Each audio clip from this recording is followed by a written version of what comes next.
Now, there was some interesting news today coming out of Italy, and the headline was, Italian scientists claim to have demonstrated cold fusion.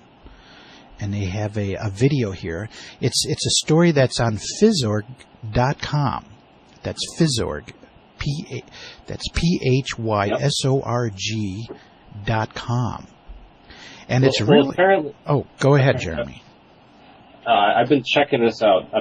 Apparently what I've seen happen with this this cold fusion device is they've created a 10 kilowatt self-powered generator, which they're going to be making available for commercial use soon.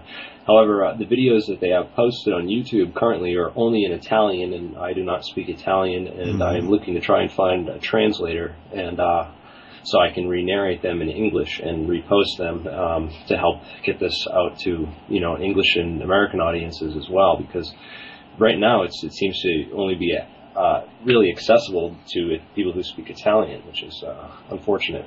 I think more people need to be looking at this. And cold fusion, I mean, there's been a lot of breakthroughs in the more recent years. A lot of books have come out with a lot of debunking all the MIT papers, which allegedly debunked cold fusion to begin with. They found that the MIT studies lied. Not only did they do that, they were extremely unscientific in their practices. They threw a party for the death of cold fusion the day before they had actually published their paper, so they were already celebrating their victory, of destroying cold fusion, and the day before. And it's interesting because MIT is very highly connected with Defense Department, defense contracts. Most of the people who graduate from MIT go to work in positions like for companies like Raytheon, Bell Labs, Los Alamos, serious research facilities like the top scientists, and these laboratories all across the country. Generally, lots of people have come out with inventions at these laboratories, which, of course, all get bought out and shelved by these same companies which oversee the operations. And it's kind of interesting that the more we look into it, the more we see that these technologies have been bought out and shelved by by someone. And who's doing this is something I've been researching quite a bit more lately. And I've come to the conclusion that, the oil industry is the number one commodity. Oil is the number one commodity in the U.S. economy. It's the biggest money maker. And there's trillions of dollars in unfinished business just lying under the sands over in the Middle East. And that's business which makes a lot of money. And it really comes down to what I found at the root of it is the money and the financial system itself. The economy, we're at a very strange place right now because a lot of strange things are happening with the economy. We've created this bubble. We've inflated this cash bubble where we basically print out money. It's backed by nothing other than paper bonds, which are issued by the Treasury.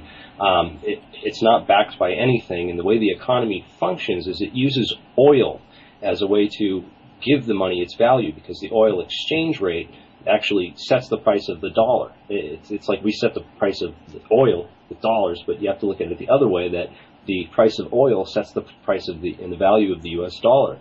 So in reality, they've created this bubble, and the only thing that's keeping it afloat is the things that they use to wash this money, which oil is primarily the main one. The other is drugs, and of course that's a whole other area that I could get into further as well. With, well, did you know, Jeremy? Yeah, let me jump in here. Did you know that Dr. Stephen Chu, our Secretary of Energy? Yeah. I guess before he became secretary here, his department, I believe he was a department head out there in University of California. He received a grant from British Petroleum, BP, $500 million in his department there. So it's interesting. Another thing I've looked into is a lot of the a lot of this global warming controversy, there's a huge rise in people that are calling the whole global warming thing a fraud. Of course, they're hyping up global warming, and the politicians are using it as a way to, set these carbon taxes just so they can suck every last penny out of us that they can. Right. They've sort of hijacked the whole movie. It's no longer about environmentalism, cleaning up the planet, and getting off of gasoline altogether. It's about finding ways that the politicians can make money off it. But the whole argument of global warming's gotten convoluted, and a lot of the propagandists against cleaning up the stuff have been funded by the oil companies. And you look into some of the people that have come out. I found that these two brothers, that were PhDs from Washington, and they were both former employees of ExxonMobil. So it's interesting that these oil companies were caught basically funding this propaganda, but the propaganda is interesting because it's targeted directly at the truth community and the people who are the conspiracy theorists online. They have it directed directly at us, but it's clever the way it works out. But the fact is, we are destroying the planet. We need to get off oil. The oil is the only reason we're still on the oil is because of our corrupt financial system. And this is something about 9/11 that I just learned recently, which has really pulled a lot of things together for me. And that's that back in 2000, Iraq, Saddam Hussein had gotten UN approval to switch off of the US dollar for oil exchange currency. He wanted to switch to the euro. If he had done that back in 2000, then OPEC would have followed. Our oil exchange would no longer route through the U.S. dollar, and the entire bubble would have burst way back then in 2000.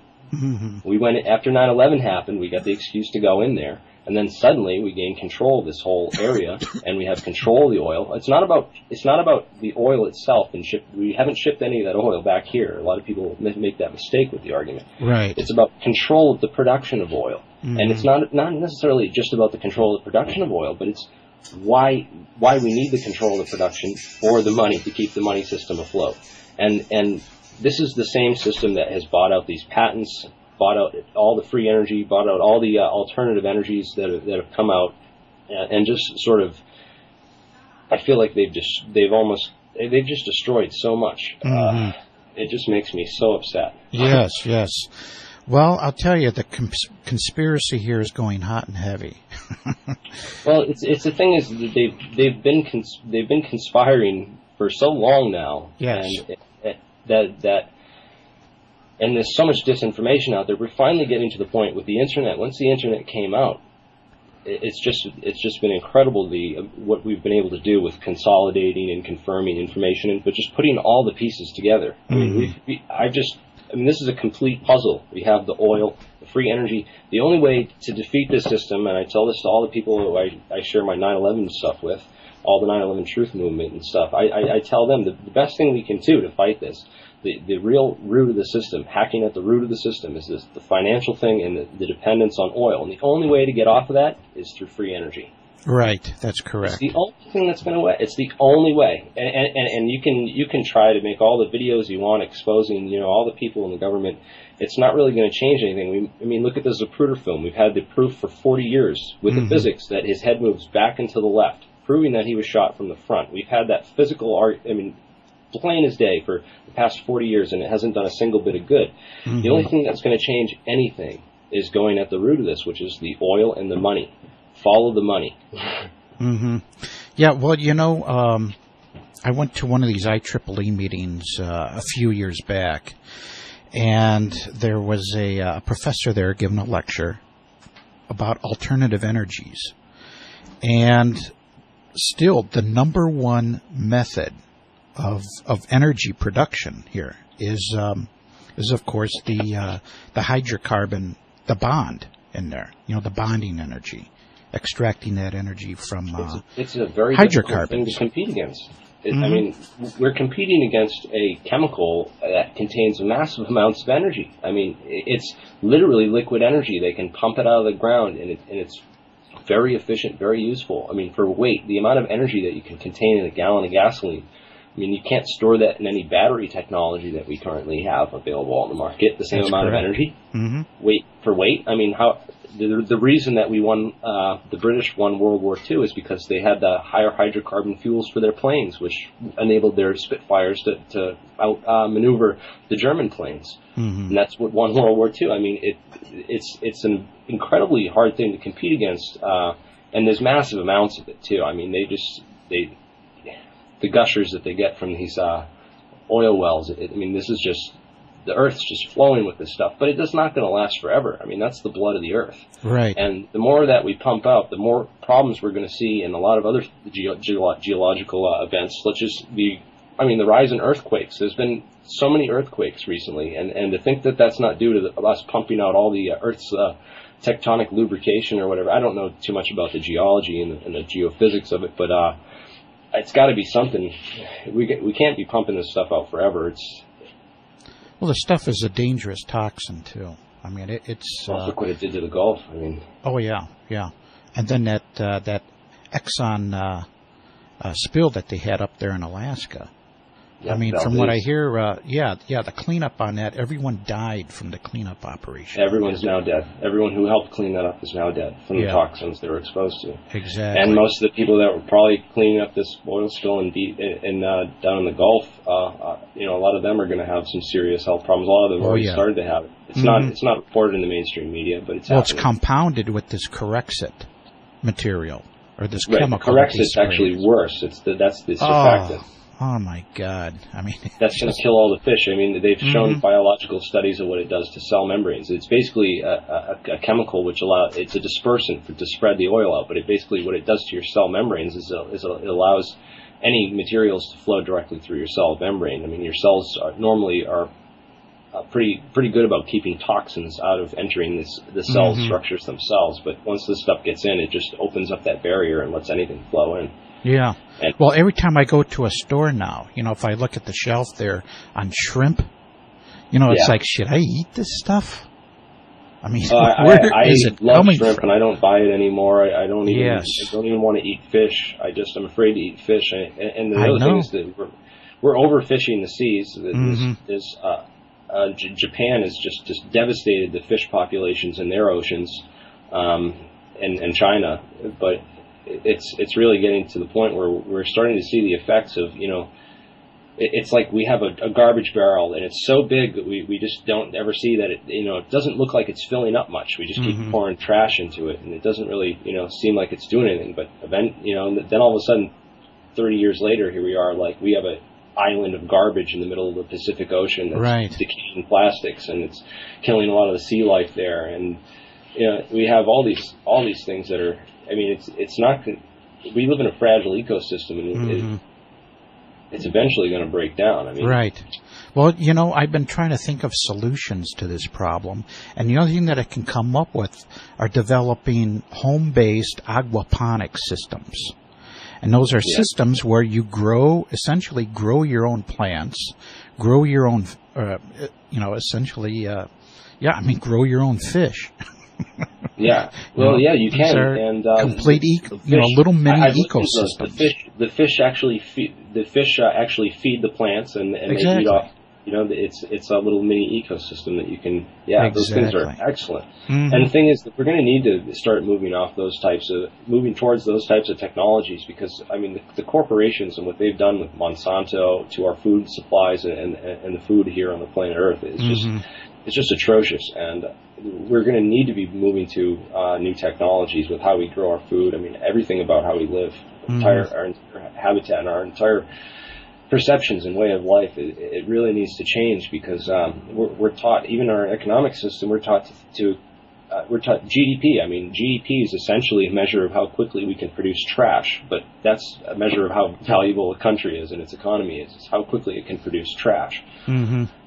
We have things backwards. We have lots of materials which are renewable, biodegradable, and they're not using those because why aren't they using those? Because it's cheaper and there's more money in plastics and petroleum products. But they have all these. I mean, you have petroleum, raw petrol that comes out of the ground. They remove they put in the refineries into distillation columns and separate out the kerosene and the gasoline, and then they get petroleum distillates, and they have so much of this crap left over, the petroleum distillates, that they have to create businesses to do something with it, because they, and they have businesses chemists that turn that stuff into food. I mean, it's pretty crazy. Mm-hmm. I thought we'd get into a little bit of the physics, of this fusion device that these two scientists developed. These two Italian scientists, Andrea Rossi and Sergio Ficcardi, announced that they developed a cold fusion device capable of producing 12,400 watts of heat power with an input of just only 400 watts. Now, isn't that fascinating? Then it says, last Friday, the scientists held a private invitation press conference attended by 50 people where they demonstrated what they claim is a nickel-hydrogen fusion reactor. Nickel-hydrogen. Nickel-hydrogen. Now, that's an interesting combination there. Nickel-hydrogen. It's interesting. I don't know too much about their exact device, again, because everything was in Italian, and I'm trying to get a way to translate this. But the fact is that cold fusion is a re-emerging science. Lots of governments and scientists around the world are starting to take it very seriously again.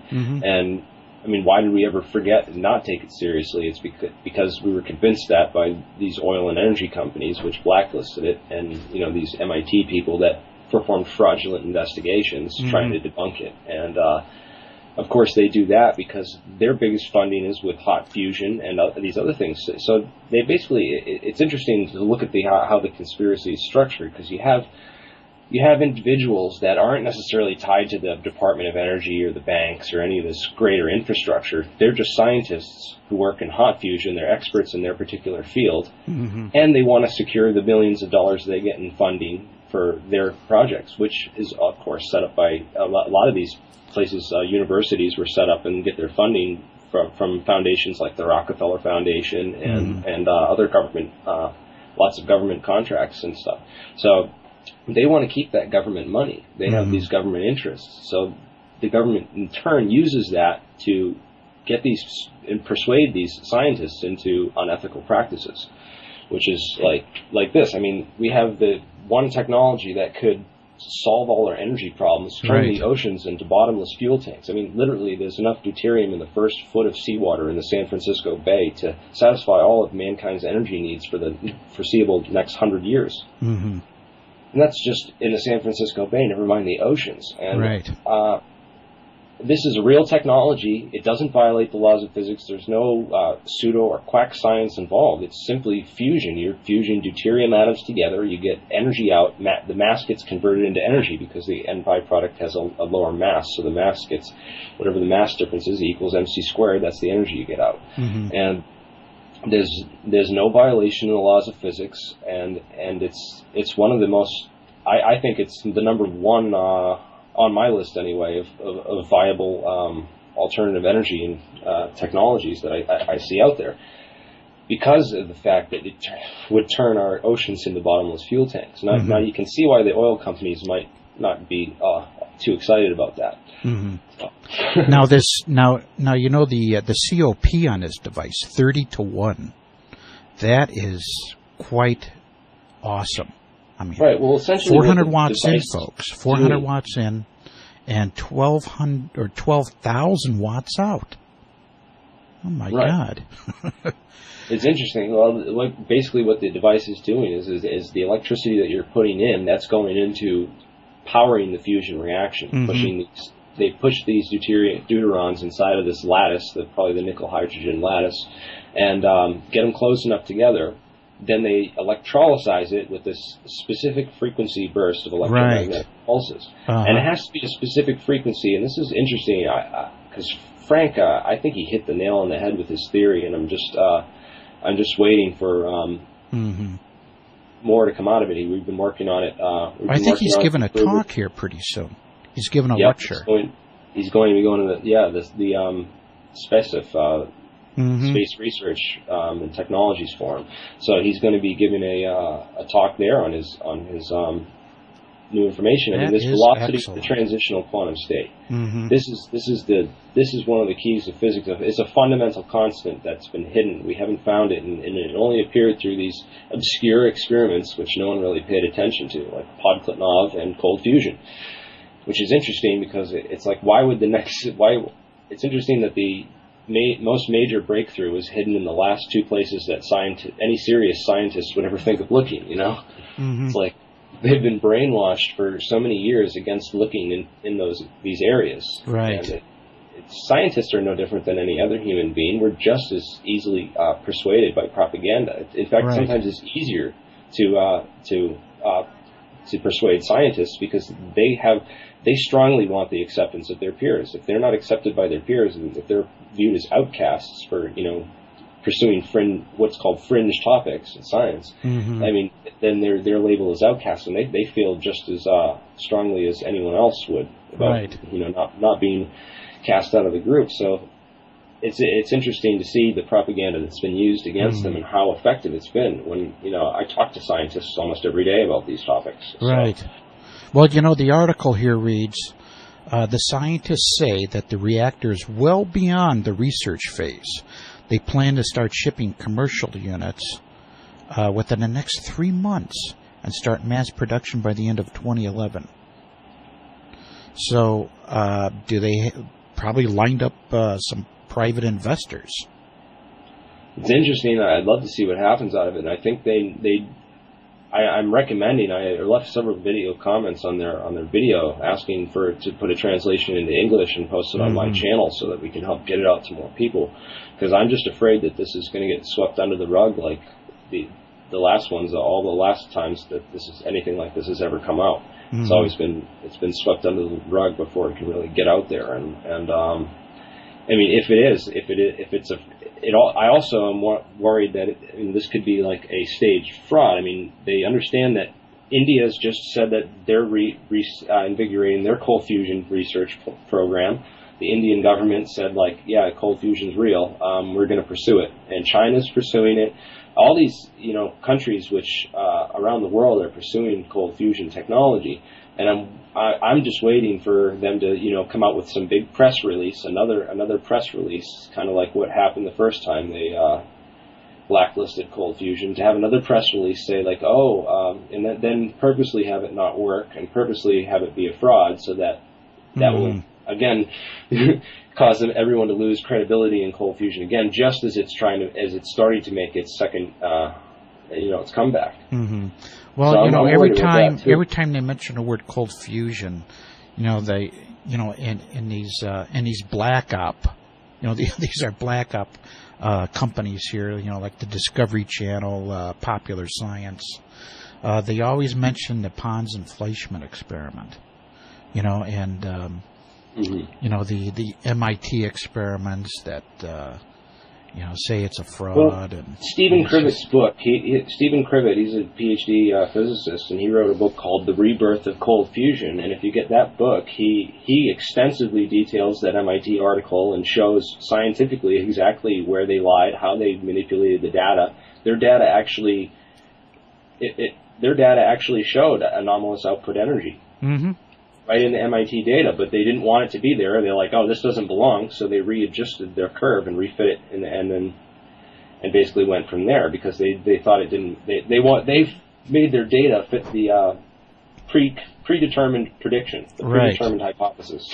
So this is the antithesis of science here, coming straight from MIT, one of the most respected scientific universities in the country, if not the world. And here they are, basically fitting the data to support their hypothesis rather than making a hypothesis to fit the data. Now here, the claim on this device, on this Italian device, it says here that Rossi and Focardi say that when the atomic nuclei of nickel and hydrogen are fused in their reactor, the reaction produces copper and a large amount of energy. The reactor uses less than 1 gram of hydrogen and starts with about 1,000 watts of electricity, which is reduced to 400 watts after a few minutes. Every minute, the reaction can convert 292 grams of 20 degree centigrade water into dry steam at about 101 degrees centigrade. Since raising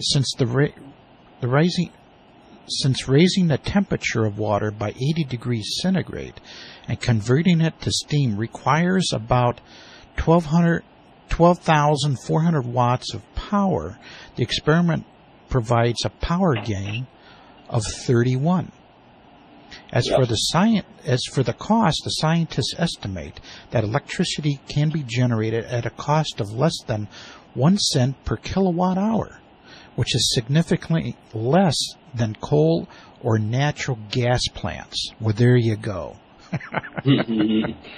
Oh, and the natural gas, I just watched a movie called Gasland. I don't know if you've seen that one yet, but it's basically about the fracturing, hydraulic or pneumatic fracturing. They basically pump these chemicals and stuff, like the same stuff, Corexit and some of these other chemicals, they pump it right into the ground in order to get the natural gas out, and the natural gas companies are all about it. And it's polluting the groundwater, killing livestock. Yeah. Like, people are lighting their water out of on fire right out of their sink. And I mean, it's just insane. Mm-hmm. Well, I hear that there's an acid plume that's approaching Phoenix here from the east. You know, they were doing a lot of mining out there in Superior, this town called Superior. Huh. And they were using acid to break down the chemicals there to get the...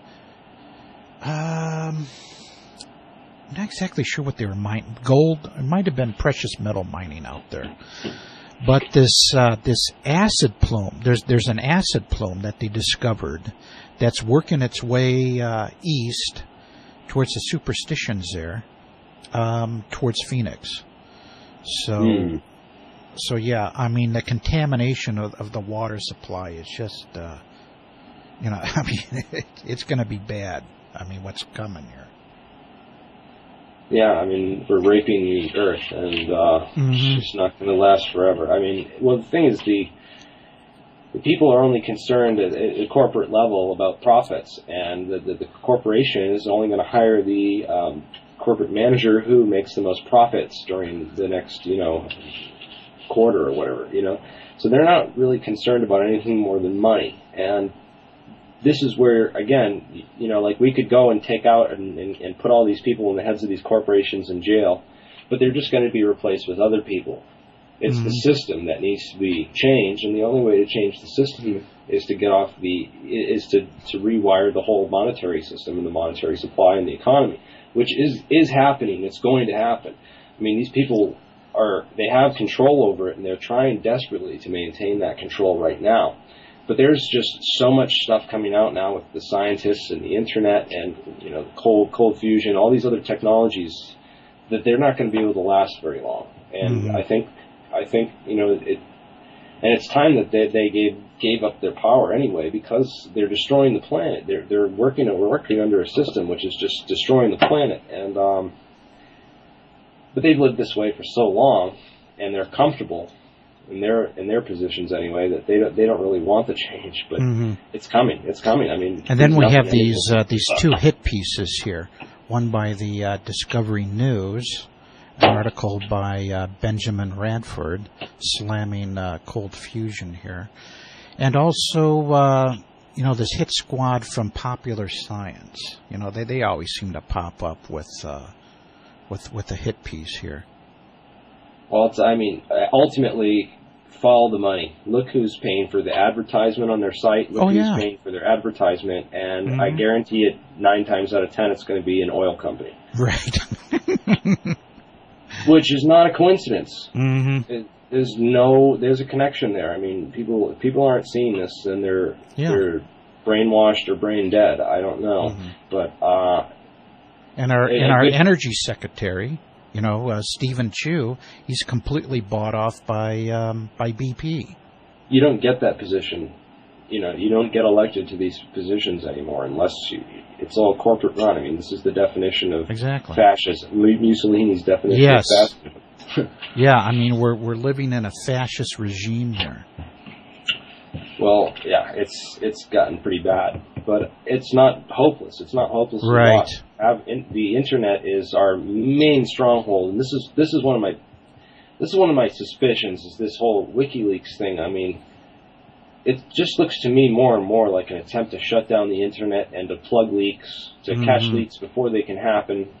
I mean, I've looked through all the stuff for all the stuff on WikiLeaks, right, for their technologies that they've gotten in the intelligence reports. I searched all the cables for all the technologies that they should be reporting on. If this was real intelligence reports, they would be reporting on China's development of these quasi-crystals, which I found and know about because I've researched papers on it. And that's one of the top most classified technologies out there, quasi-crystals. Quasi-crystals. And now I've heard of that before. There's nothing in any of these WikiLeaks cables detailing quasi-crystal research in China. And there's nothing in them detailing any of the cold fusion research from India or any of these other places. So it really makes me suspicious, especially when there's all these cables that detail Osama bin Laden like he's still an alive, real person, commanding Al-Qaeda. Yeah. It's like... Well, they need their boogeyman, to keep the rest of us in line. Absolutely. Well, that's what Disclosure Project witness Carol Rossman said, is first it will be the communists, and then when that runs out, it will be the terrorists. Mm-hmm. When that runs out, they'll make up an extraterrestrial threat that we all have to fight, like an Independence Day. Yeah. And I don't know. And, of course, they'll pull out all their black op technology here that they dump literally trillions of dollars into. Oh, absolutely. Well, that's what I was talking about, the quasi-crystals. Again, the quasi-crystals are one of the things that you need to make holographic projection technology, and you need those to make metamaterials which are functional on the visible frequencies of light, because you can't build metamaterials on visible frequencies of light without using quasi-crystals. Uh-huh. And it's interesting because these holographic projections technologies, a lot of researchers believe the Phoenix lights was a test of that technology. The Phoenix lights, I think, you remember that, right? Right. Phoenix, so I'm sure lots of people you talk to can tell you about that. Mm-hmm. Well, it's apparently a member of the Maryland Air National Guard was down there doing some sort of drill, and that's what their test was. But the Maryland base is one of the ones who's been developing this holographic projection technology, and it's in line with I've read the stuff on Project Bluebeam, but I don't really buy into all that guy's stuff. But it's basically the same idea. They're going to use holographic projectors, and there's a whole bunch of different scenarios that are outlined of what they could use this technology for. And there was one person that said they have plans for like every major city in America to have whatever's going to work best on that population. So basically, they could go and fake any sort of event. They could fake, the second coming of Christ. They could fake an alien, a UFO coming down. They could fake an alien landing on the White House lawn. They could do all kinds of this stuff. And but it's interesting because it's interesting. We have to expose that kind of right. Stuff. Exactly. Be open to it, so that when that sort of thing happens, we're not just like, oh, we're going to go along with it. We're actually questioning and thinking critically about what's happening and what could be the possible motives of who could be behind it. Because that was one of the things when 9/11 happened. I watched it on TV, and like everyone else, I was just like, who could have done this? I thought it was the Russians. I didn't know who it was, but it's the same idea, though. You need to have people questioning it and being like, it never would have occurred to me, or never would have crossed my mind that our government could have, or people in the government would want to stage something like that, or for what gains or what purposes. But people need to understand how these operations work, the whole ideology of problem, reaction, solution, and how you create the problem knowing the reaction and provide the solution knowing that you can benefit from it. Well, 911, when I saw it happening on the tube there, I pretty much knew it was fake to begin with. I mean, when I looked at the Pentagon, the evidence from the Pentagon explosion. Yes. No way did a plane do that. It's really hard for me to believe that one too, and especially the damage at the Pentagon, which is that whole entire wall just being sheared off and falling that way, and then a book sitting there supposedly not burned, with this jet fuel and stuff.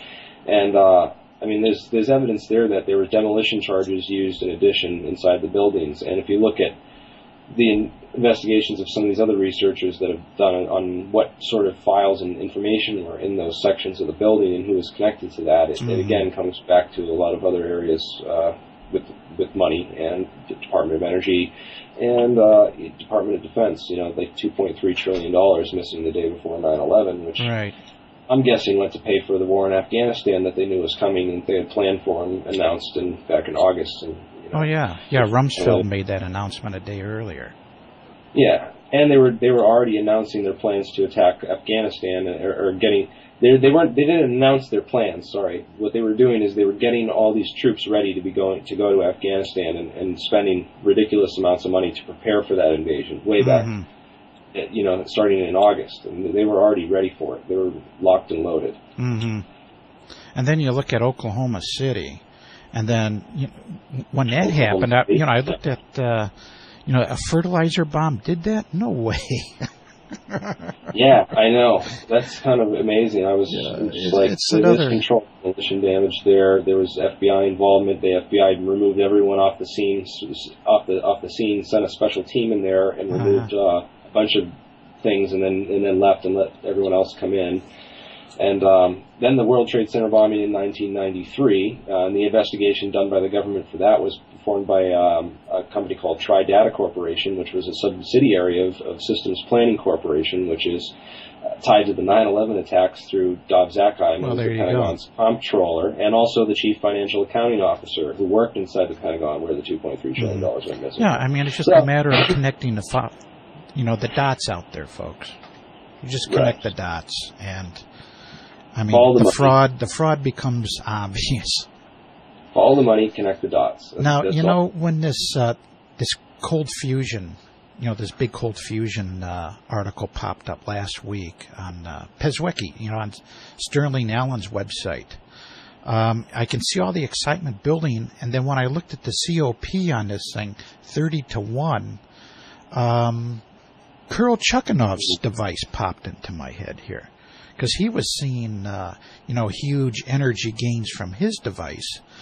So I took a look over here at his website, and he says, "Welcome to quantum free energy and general theory of the world and general quantum mechanics." So this is the personal site of Dr. Kirill Chukhanov. And the listener out there can go to www.chukhanovenergy.com. That's Chukhanov. That's CHUKANOV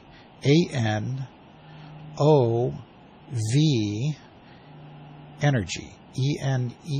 ENERGY.com. So that's one word, chukhanovenergy.com. Yeah, I haven't checked that out yet. And what's interesting about Kirill's device, and I was doing some, when I was working on my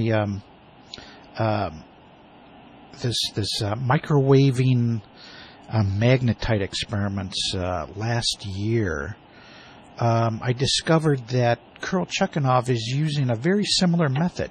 He's using a microwave type system where he creates ball energy, a plasma sphere, using microwaves, and somehow controlling or manipulating that to get heat.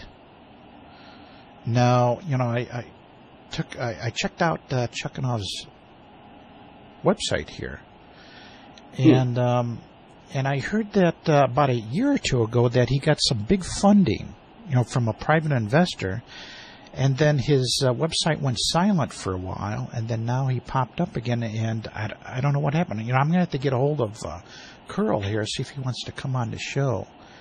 And, that'd be interesting, I checked that out. Yeah, I haven't researched too much into it, but one of the things that I've noticed is with the whole free energy movement, alternative energy, whatever you want to call it. The fact is, I view free energy as anything that they, like J.P. Morgan said, that you can't put a meter on. He said he wouldn't fund Tesla, anything that he couldn't put a meter on. So free energy is basically anything that we can get for free that they don't have to put a meter on and we don't have to pay for. And it's interesting because the laws of physics are all based on conservation. For every force, there's an equal and opposite reaction, an equal and opposite force. And energy can either be created or destroyed according to the almighty laws of physics. And there's seems to be a lot of misdirection. I mean, you have to stick with science. You have to stick with what physics and science tells us. We live in literally an ocean of energy. There's energy all around us. It's just about figuring out the way to use the physics to tap into that energy. And there's all these people saying, well, we can create energy out of nothing. And I don't really know if I buy those anymore, because time after time, those people have, they can't provide a robust demonstration of a working device. I don't know if you could argue that the oil companies cover it up and kill these people before they can all get out. But I mean, at the end of the day, we're trying to convince the scientific community. And the way that I look at it is there's so much free energy out there. We live in literally an ocean of energy that, I don't know. I still encourage research in those areas, but personally, I'm looking for all these other areas of converting the energy that's around us into usable forms. That's more what I'm focused on anyway at this point. Right. There's just so much material out there. I mean, there's websites that I've been on for free energy that literally have like thousands of pages of devices and inventions, and you could spend endless time looking through each and every one, but it's like, I don't know, the science that I learned in school anyway with the laws of thermodynamics, it's helped me to like avoid a lot of things that I think are a distraction. I believe are a distraction, because there's a lot of distractions that are put out by the oil companies specifically to get people distracted, asking the wrong kind of questions, looking down blind alleys, and never looking at the real what's going on here and where the real energies are being suppressed.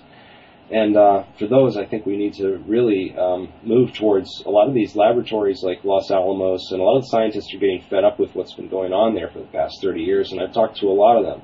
They know the inventions are being bought out. They know that technologies are just being shelved, and they're not getting out to the public.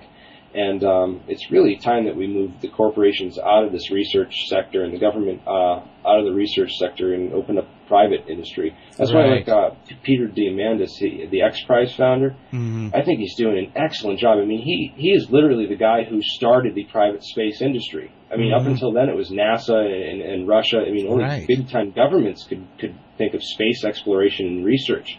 And he opened that up to the private industry. I mean, now we have regular people, building spaceships, and going to space.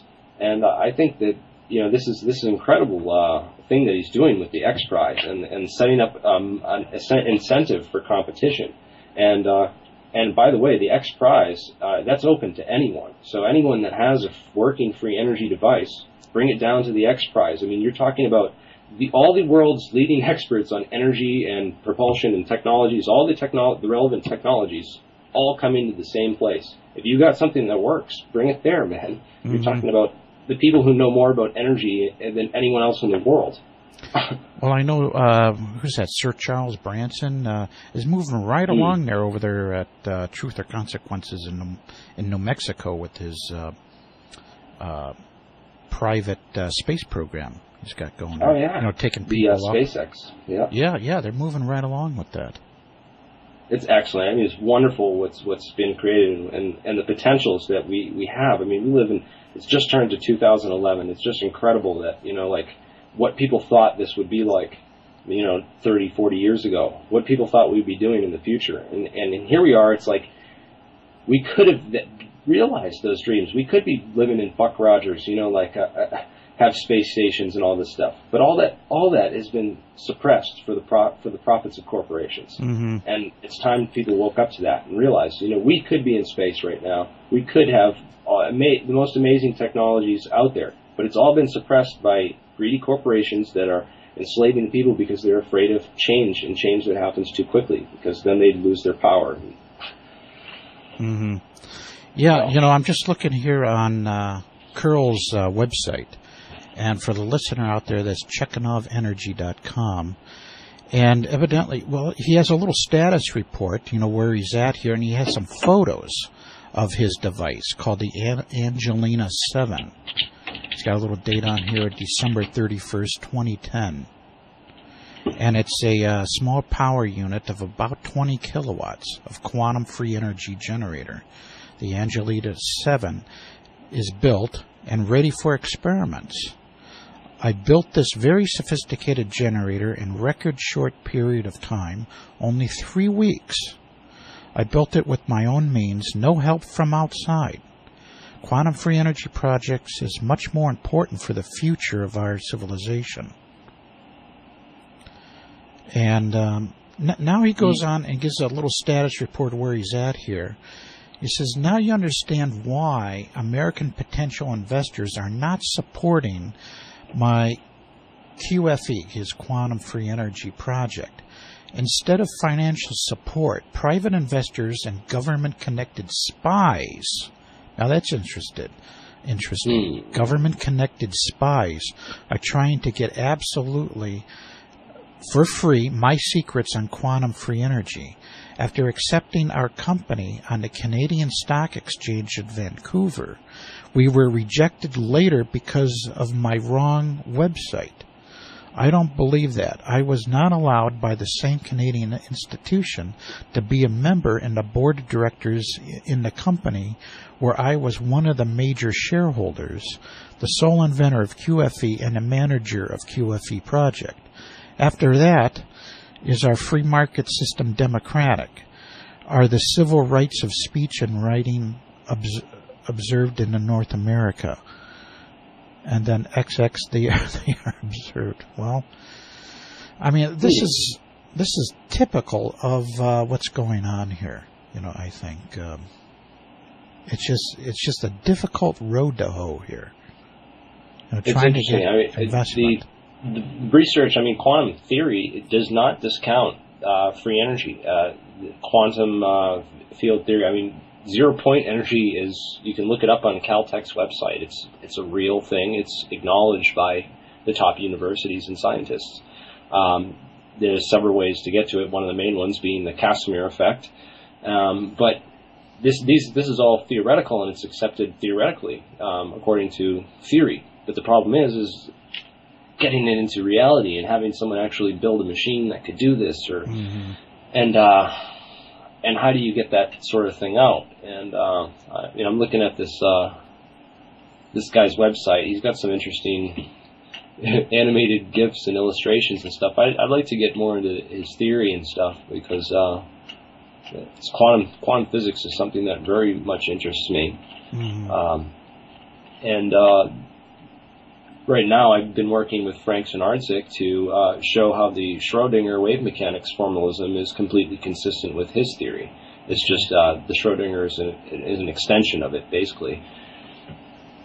And that's one of the things I've been working on now, because that's going to be a huge step in proving that theory correct. Well, actually, the biggest step would be to show that it's consistent with relativistic quantum field theory, which means we'd have to show that it's consistent with the Dirac equation, not the Schrödinger equation, because Schrödinger is non-relativistic.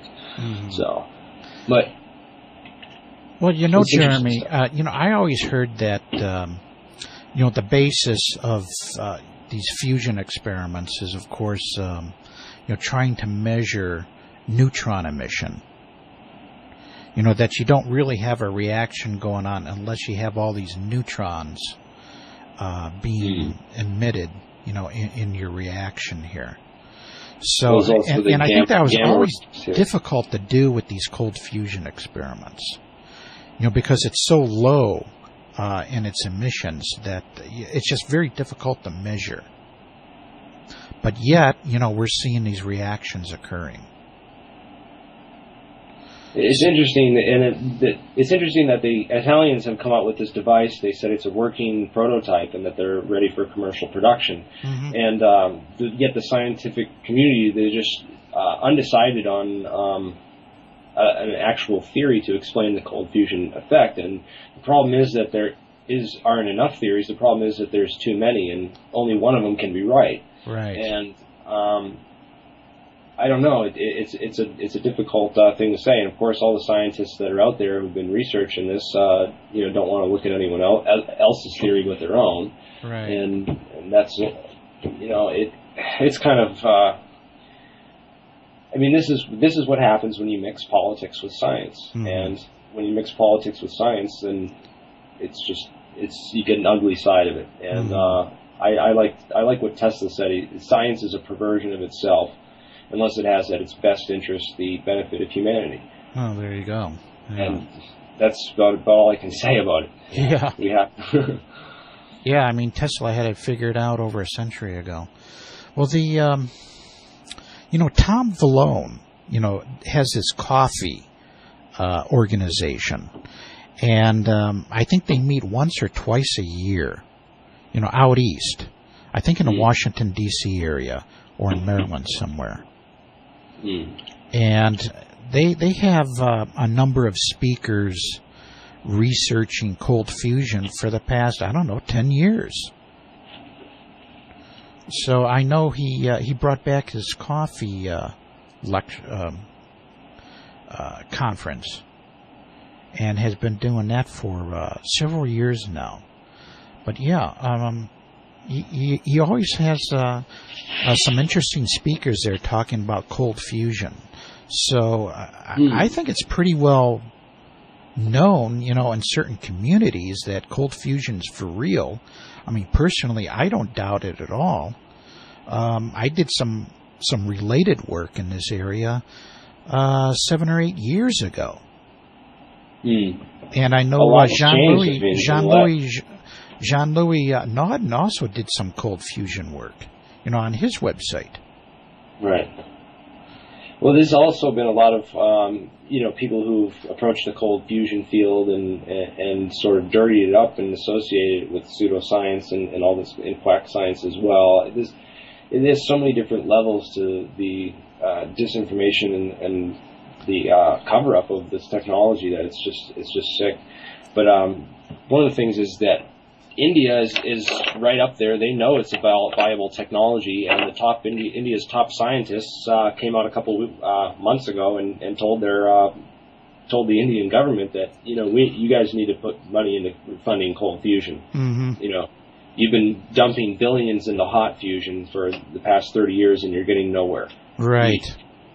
You dump 30 billion into cold fusion, you'd have it. Yeah. You dump 10 million into cold fusion, you'd have it. If we spent 1/100th of the amount of money we've spent on hot fusion research on cold fusion, we'd have it.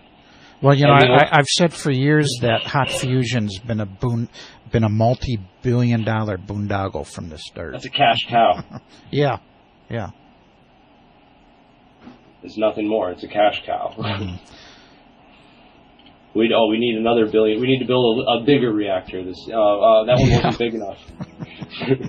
We need another trillion. It just doesn't stop with these guys.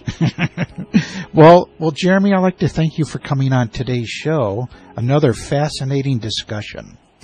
I agree. So, folks, till next time, join us here at the Progressive Technology Hour for a lively discussion on today's technologies, advanced technologies, and Jeremy, thank you for coming on the show. Thank you for having me. Have a good day. You too. And coming up next here is Michael Elajan and his cutting-edge contacts with these interesting cosmic beings. That's next on Vortex Network News. Have a great day, everyone.